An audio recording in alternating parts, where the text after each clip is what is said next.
How does copyright law apply to book excerpts and reviews? Imagine you're sharing your thoughts on a new novel and want to include a few lines from the book to support your opinion. You might wonder, is that okay? Well, copyright law actually allows this under certain rules.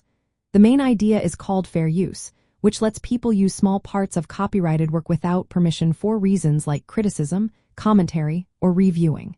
But whether your use qualifies depends on a few key points. First, the purpose of your use matters.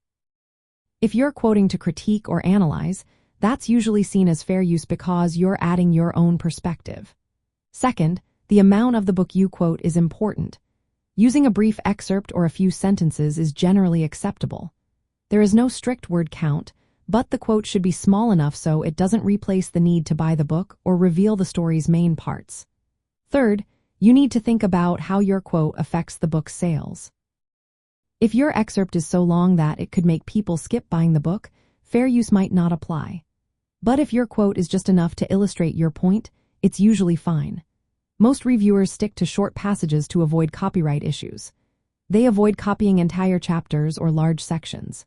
If you're unsure, asking the publisher or author for permission is the safest move. However, fair use provides a legal basis for quoting small parts without asking first. For authors and reviewers, understanding these rules helps keep the discussion respectful of copyright while still allowing honest critique. Using small, relevant excerpts lets reviewers share their opinions and inform readers without breaking the law.